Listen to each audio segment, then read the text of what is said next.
नमस्कार श्रोताओं, हम जानेंगे महान प्रसिद्ध हिंदी साहित्य के भक्तिकाल के महानतम कवि के बारे में। कबीरदास या कबीर 15वीं सदी के भारतीय रहस्यवादी कवि और संत थे। वे हिंदी साहित्य के भक्तिकाल के निर्गुण शाखा के ज्ञानमार्गी उपशाखा के महानतम कवि थे। इनकी रचनाओं ने हिंदी प्रदेश के भक्ति आंदोलन को गहरे स्तर तक प्रभावित किया। उनकी रचनाएं सिखों के आदि ग्रंथ में सम्मिलित की गई हैं। वे एक सर्वोच्च ईश्वर में विश्वास रखते थे। उन्होंने समाज में फैली कुरीतियों, कर्मकांड, अंधविश्वास की निंदा की और सामाजिक बुराइयों की कड़ी आलोचना की। उनके जीवनकाल के दौरान हिंदू और मुसलमान दोनों ने उनका अनुसरण किया। कबीर पंथ नामक संप्रदाय इनकी शिक्षाओं के अनुयायी हैं। हजारी प्रसाद द्विवेदी ने इन्हें मस्त मौला कहा। कबीरदास के उपनाम: कबीरदास, कबीर परमेश्वर, कबीर साहिब इनके उपनाम है। कबीरदास जीवन परिचय: कबीर साहब का जन्म कब हुआ, यह ठीक ज्ञात नहीं है। एक मान्यता और कबीर सागर के अनुसार उनका सशरीर अवतरण सन 1398 संवत 1455 में ज्येष्ठ मास की पूर्णिमा को ब्रह्म मुहूर्त के समय लहरतारा तालाब में कमल पर हुआ था, जहां से नीरू नीमा नामक दंपति उठा ले गए थे। उनकी इस लीला को उनके अनुयायी कबीर साहिब प्रकट दिवस के रूप में मनाते हैं। वे जुलाहे का काम करके निर्वाह करते थे। कबीर को अपने सच्चे ज्ञान का प्रमाण देने के लिए जीवन में 52 कसौटी से गुजरना पड़ा। रामानंद जी को गुरु धारण करना: कबीर सागर में वर्णन आता है कि रामानंद जी नीची जाति के लोगों को दीक्षा नहीं देते थे। कबीर रामानंद जी से ही दीक्षा लेना चाहते थे। एक दिन रामानंद जी सुबह नहाने गए थे, तभी कबीर जी 2.5 साल के बच्चे का रूप धारण करके घाट की सीढ़ियों पर लेट गए। रामानंद जी का पैर कबीर को लग गया तो वे रोने लगे। रामानंद जी ने झुककर उनको उठाया और राम का नाम जपने को कहा। तभी से रामानंद जी कबीर के गुरु हुए और नीची जातियों से नफरत करना भी बंद कर दिया। क्या है दिव्य धर्म यज्ञ? कबीर जी के शिष्य धर्मदास द्वारा लिखित कबीर सागर में दिव्य धर्म यज्ञ का उल्लेख आता है, जिसके अनुसार उस समय के पंडित और मौलवी जो पाखंड और दिखावा करने में अधिक विश्वास करते थे, कबीर जी से नफरत करने लगे। एक बार कबीर जी को नीचा दिखाने के लिए उन लोगों ने एक षड्यंत्र रचा।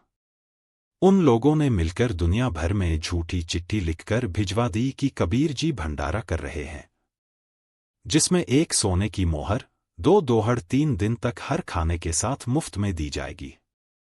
निश्चित दिन पर काशी में कबीर जी की कुटिया के पास 18 लाख लोगों की भीड़ जमा हो गई। उसी समय एक महान चमत्कार हुआ। एक केशव बंजारा नाम का व्यापारी 9,000,000 बैलों पर लादकर भंडारे का सामान लेकर आया और सभी लोगों को 3 दिन तक रुचिकर भोजन से तृप्त किया और वादे के अनुसार सारी सामग्री भी बांटी, जिसमें हर खाने के साथ 1 सोने की मोहर और 2 दोहड़ दी गई। कहा जाता है कि यह सब करने के लिए परमात्मा केशव बंजारा का रूप धर कर आए और यह सब लीला की। इस भंडारे में दिल्ली का बादशाह सिकंदर लोदी भी शामिल हुआ, जिसका मंत्री शेख्तकी, जो कबीर जी से बहुत ईर्ष्या करता था, वह भी शामिल हुआ। कहा जाता है कि शेख्तकी ने वहां भी कबीर साहिब के भंडारे की निंदा की, जिसके बाद उसकी जीभ ही बंद हो गई और वह जिंदगी भर बोल नहीं पाया। इस भंडारे के बाद अनेकों लोगों ने कबीर जी के ज्ञान को समझा और उनसे उपदेश लिया। इस भंडारे की याद में कबीर जी के अनुयायी हर साल दिव्य धर्म यज्ञ नाम से उत्सव मनाते हैं। कबीरदास की भाषा: कबीर की भाषा सदुक्कड़ी एवं पंचमेल खिचड़ी है। इनकी भाषा में हिंदी भाषा की सभी बोलियों के शब्द सम्मिलित हैं। राजस्थानी, हरियाणवी, पंजाबी, खड़ी बोली, अवधी, ब्रजभाषा के शब्दों की बहुलता है। ऐसा माना जाता है कि रमैनी और सबद में ब्रज भाषा की अधिकता है, तो साखी में राजस्थानी व पंजाबी मिली खड़ी बोली की।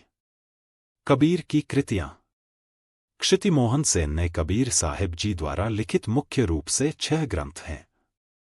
कबीर साखी, इस ग्रंथ में कबीर साहिब जी साखियों के माध्यम से सुरता, आत्मा को आत्म और परमात्म ज्ञान समझाया करते थे। कबीर बीजक, कबीर की वाणी का संग्रह उनके शिष्य धर्मदास ने बीजक नाम से सन 1464 में किया। इस ग्रंथ में मुख्य रूप से पद्य भाग है। बीजक के 3 भाग किए गए हैं। रचना रमैनी, रामायण, सबद, शब्द और साखी, साक्षी है। कबीर शब्दावली, इस ग्रंथ में मुख्य रूप से कबीर साहिब जी ने आत्मा को अपने अनमोल शब्दों के माध्यम से परमात्मा की जानकारी बताई है। कबीर दोहवाली, इस ग्रंथ में मुख्य तौर पर कबीर साहिब जी के दोहे सम्मिलित हैं। कबीर ग्रंथावली, इस ग्रंथ में कबीर साहिब जी के पद व दोहे सम्मिलित किए गए हैं। कबीर सागर, यह सूक्ष्म वेद है जिसमें परमात्मा की विस्तृत जानकारी है। कबीर पढ़े लिखे नहीं थे, इसलिए उनके दोहों को उनके शिष्यों द्वारा ही लिखा या संग्रहित किया गया था। उनके 2 शिष्यों भागोदास और धर्मदास ने उनकी साहित्यिक विरासत को संजोया। कबीर के छंदों को सिख धर्म के ग्रंथ श्री गुरु ग्रंथ साहिब में भी शामिल किया गया है। श्री गुरु ग्रंथ साहिब में संत कबीर के 226 दोहे शामिल हैं और श्री गुरु ग्रंथ साहिब में शामिल सभी भक्तों और संतों में संत कबीर के ही सबसे अधिक दोहे दर्ज किए गए हैं। क्षितिमोहन सेन ने कबीर के दोहों को काशी सहित देश के अन्य भागों के संतों से एकत्र किया था। रविंद्रनाथ ठाकुर ने इनका अंग्रेजी अनुवाद करके कबीर की वाणी को विश्वपटल पर लाए। हिंदी में बाबू श्याम सुंदर दास, आचार्य रामचंद्र शुक्ल, हजारी प्रसाद द्विवेदी सहित अनेक विद्वानों ने कबीर और उनकी साहित्यिक साधना पर ग्रंथ लिखे हैं। धर्म के प्रति कबीरदास के विचार। कबीर साहिब जी के यहाँ साधु संतों का जमावड़ा रहता था। कबीर साहिब जी ने कलयुग में पढ़े लिखे ना होने की लीला की, परंतु वास्तव में वे स्वयं विद्वान हैं। इसका अंदाजा आप उनके दोहों से लगा सकते हैं, जैसे मसी कागज छुयो नहीं, कलम गही नहीं हाथ। उन्होंने स्वयं ग्रंथ ना लिखने की भी लीला तथा अपने मुख कमल से वाणी बोलकर शिष्यों से उन्हें लिखवाया। आपके समस्त विचारों में राम नाम, पूर्ण परमात्मा का वास्तविक नाम, की महिमा प्रतिध्वनित होती है। कबीर परमेश्वर एक ही ईश्वर को मानते थे और कर्मकांड के घोर विरोधी थे। मूर्ति पूजा, रोजा, ईद, मस्जिद, मंदिर उनका विचार था कि इन क्रियाओं से आपका मोक्ष संभव नहीं। कबीरदास कहते हैं, हरि मोर प्यू, मैं राम की बहुरिया, तो कभी कहते हैं हरि जन्नी में बालक तोरा, और कभी बड़ा हुआ तो क्या हुआ जैसे पेड़ खजूर, पंछी को छाया नहीं फल लागे अति दूर। उस समय हिंदू और मुस्लिम दोनों धर्म के लोग ही कबीर साहिब जी को अपना दुश्मन मानते थे, क्योंकि वे अपना इकतारा लेकर दोनों धर्मों को परमात्मा की जानकारी दिया करते थे। वे समझाते थे कि हम सब एक ही परमात्मा के बच्चे हैं। उन्होंने अपनी भाषा सरल और सुबोध रखी ताकि वह आम आदमी तक पहुंच सके। कबीर साहिब जी को शांतिमय जीवन प्रिय था और वे अहिंसा, सत्य, सदाचार आदि गुणों के प्रशंसक थे। अपनी सरलता, साधु स्वभाव तथा संत प्रवृत्ति के कारण आज विदेशों में भी उनका समादर हो रहा है। कबीर साहिब जी सिर्फ मानव धर्म में विश्वास रखते थे। पाहन पूजे हरि मिला तो मैं पूजो पहार, वाते तो चाकी भली, पीसी खाए संसार। कबीर माया पापणी, फंद ले बैठी हटी, सब जग तो फंद पड़या, गया कबीरा काटी। अर्थ, कबीर दास जी कहते हैं कि यह पापिन माया फंदा लेकर बाजार में आ बैठी है। इसने बहुत लोगों पर फंदा डाल दिया है, पर कबीर ने उसे काटकर साफ बाहर निकल आए हैं।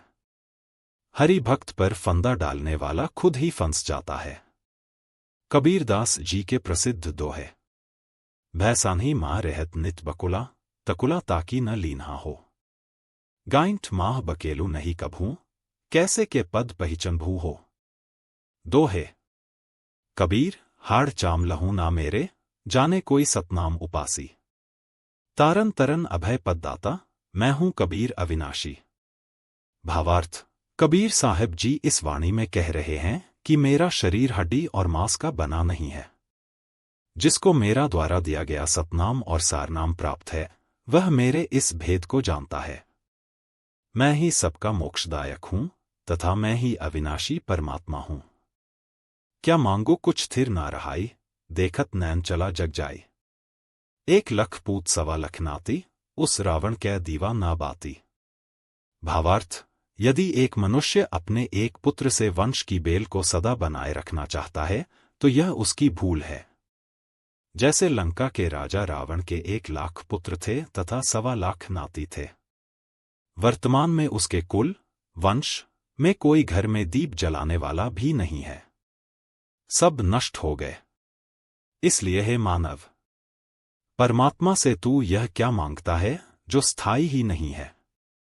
सतयुग में सत्सुकृत कहटेरा, त्रेता नाम मुनिंद्र मेरा।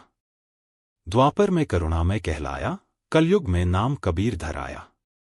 भावार्थ, कबीर परमेश्वर चारों युगों में आते हैं।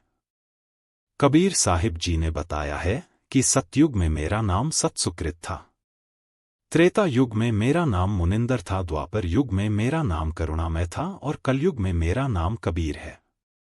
कबीर, पत्थर पूजें हरि मिले तो मैं पूजू पहाड़। ताते तो चक्की भली, पीस खाए संसार।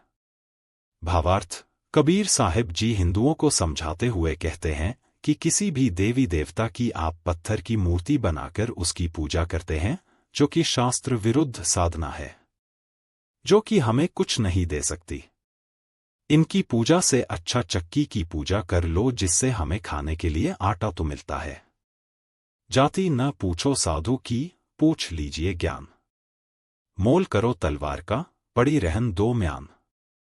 भावार्थ, परमात्मा कबीर जी हिंदुओं में फैले जातिवाद पर कटाक्ष करते हुए कहते थे कि किसी व्यक्ति से उसकी जाति नहीं पूछनी चाहिए, बल्कि ज्ञान की बात करनी चाहिए, क्योंकि असली मोल तो तलवार का होता है, म्यान का नहीं।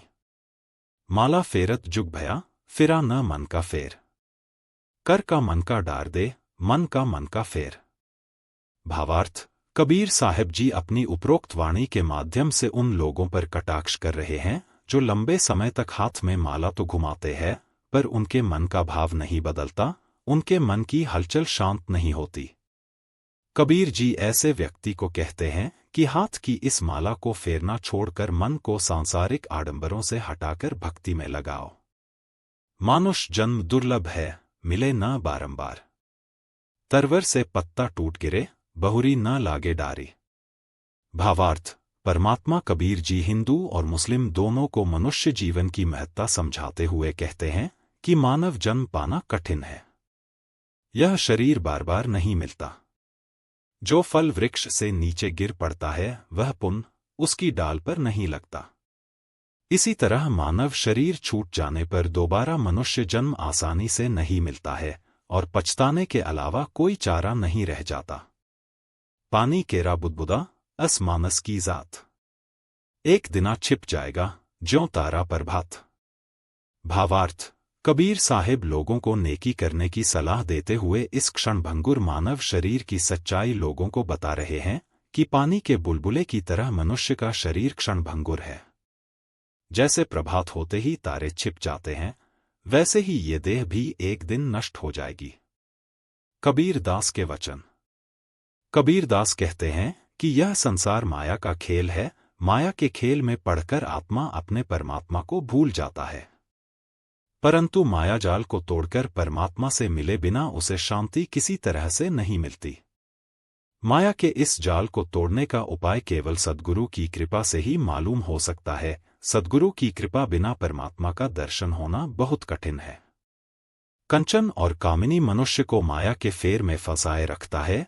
जो इनको छोड़ देता है उसका तो उद्धार हो जाता है, पर जो इनके पीछे पड़ा रहता है उसका उद्धार होना बहुत मुश्किल है।